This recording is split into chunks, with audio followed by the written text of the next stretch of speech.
കുറിച്ച് അതിന്റെ വൈഭവങ്ങളെ കുറിച്ച് നിങ്ങൾ ചിന്തിച്ചിട്ടുണ്ടോ?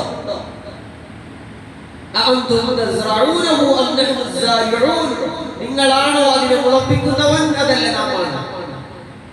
സമീപകാലത്ത് ശാസ്ത്ര സാങ്കേതിക വിദ്യകളുടെ ലഭ്യതയിൽ ഏറ്റവും ഊശ്വരത കൊള്ളുന്ന പല ഭൂമികകളും ഏറ്റവും നല്ല ഒരു മഴയെ പെയ്യുന്നതിന് വേണ്ടി പഠനങ്ങൾ നടത്തുകയും മഴയുടെ കാർമേഘങ്ങളെ വലിച്ചെടുപ്പിക്കുകയും അതിന്റെ നിമിത്തങ്ങളായി ഭൂമിയിലേക്ക് മഴ പെയ്യാനുള്ള സംവിധാനങ്ങൾ സമ്മതിക്കുകയും ചെയ്തപ്പോ വളരെ കുറഞ്ഞ മഴ മാത്രമാണ് ഭൂമിയിൽ ലഭ്യമായത്.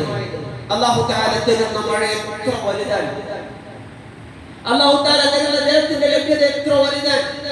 അത് ഭൂമിയിലേക്ക് പെയ്യുകയും ആ പെയ്യുന്ന ഭൂമികയിൽ അത് സ്വീകരിക്കപ്പെടുകയും ആ വെള്ളത്തെയാണ് നമ്മൾ ഇപ്പോഴും ഉപയോഗിച്ചുകൊണ്ടിരിക്കുന്നത്. ഈ ഭൂമി സ്വീകരിച്ച മഴയിൽ നിന്ന് ലഭിക്കുന്ന വെള്ളത്തെ അത് പരിപൂർണമായും സേവ് ചെയ്യപ്പെടുകയും ആ സേവ് ചെയ്യപ്പെടുന്നതിനെ മനുഷ്യൻ നിരന്തരമായി ഉപയോഗയുക്തമാക്കുകയും ചെയ്തുകൊണ്ടിരിക്കുന്നു. അല്ലാഹു തആലയുടെ അനുഗ്രഹങ്ങൾ എത്ര വലുതാണ്! എല്ലാ ജീവജാലങ്ങളിലും പച്ചയായ മുഴുവൻ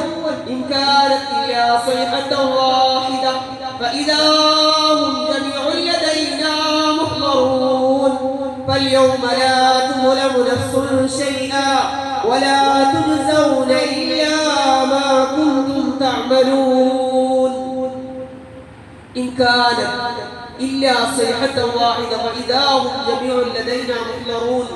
പച്ചപ്പുള്ള എല്ലാ ജീവജാലങ്ങളും പച്ചപ്പുള്ള എല്ലാ വ്യവസ്ഥിതികളും നിങ്ങൾ ഉണ്ടാക്കിക്കൊണ്ടിരിക്കുന്ന തീയുടെ ആധാരവും അതിന്റെ അടിസ്ഥാന വേരുചെന്നെത്തുന്നത് വിറകിലാണെങ്കിൽ ഇതേ ചാലക ശക്തിയായി നിങ്ങൾ ഉപയോഗിച്ചുകൊണ്ടിരിക്കുന്ന ഈ മുഴുവൻ ജീവജാലങ്ങളുടെയും ഫോസിലുകളാണ് ഇന്ന് ലോകത്തിൽ പെട്രോളിയമായി അല്ലെങ്കിൽ ഡീസലായി അല്ലെങ്കിൽ പെട്രോളിയത്തിന്റെ വിവിധ വിഭാഗങ്ങളായി ലോകത്ത് ഉപയോഗിച്ചുകൊണ്ടിരിക്കുന്ന മുഴുവൻ കെമിക്കലുകളുടെയും ആധാരം അത് ഭൂമിയിൽ നിന്നുണ്ടാകുന്ന സസ്യലതാദികളുടെ അല്ലെങ്കിൽ ജീവജാലങ്ങളുടെ ഫോസിലുകളിൽ നിന്നാണ് എന്ന് പഠനം തെളിയിക്കുമ്പോ 1400 സംവത്സരങ്ങൾക്ക് മുമ്പ് വിശുദ്ധ ഖുർആനിൽ പറഞ്ഞു വെച്ചു, നിങ്ങൾക്കുണ്ടാകുന്ന നിലനിൽപ്പിന്റെ ആധാരവും നിങ്ങളുടെ ജീവിതത്തിന്റെ മുന്നോട്ടുള്ള ഗമനത്തിനും കാരണമാകുന്നത് ഈ ഭൂമിയിൽ നിന്ന് നിങ്ങൾ എടുക്കുന്ന ഫോസിലുകളിൽ നിന്ന് നിങ്ങൾ എടുക്കുന്ന നിങ്ങൾക്ക് ആവശ്യമാകുന്ന ഉപയുക്തമാകുന്ന പെട്രോളിയമാകട്ടെ അല്ലെങ്കിൽ മറ്റ് അസംസ്കൃത വസ്തുക്കളാകട്ടെ, ഇതെല്ലാം വൃക്ഷങ്ങളിൽ നിന്നും അല്ലെങ്കിൽ മനുഷ്യന്റെ ഈ മരണപ്പെട്ടതിന്റെ ഫോസിലുകളിൽ നിന്നും എടുക്കുന്ന ഇന്ധനങ്ങളാണ് ഇന്ന് മനുഷ്യനെ മുന്നോട്ട് നയിക്കാൻ ഏറ്റവും വലിയ ചാലക ശക്തിയായി ലോകത്ത് നിലനിൽക്കുന്നത്. വിശുദ്ധ ഖുർആൻ എത്ര സംയുക്തമായിട്ടാണ്, എത്ര കമനീയമായിട്ടാണ് ആ വിഷയത്തെ പോലും ചർച്ച ചെയ്തത് എന്ന് നമ്മൾ ആ അത്ഭുതത്തോടുകൂടി കണ്ടുപോകുന്നു.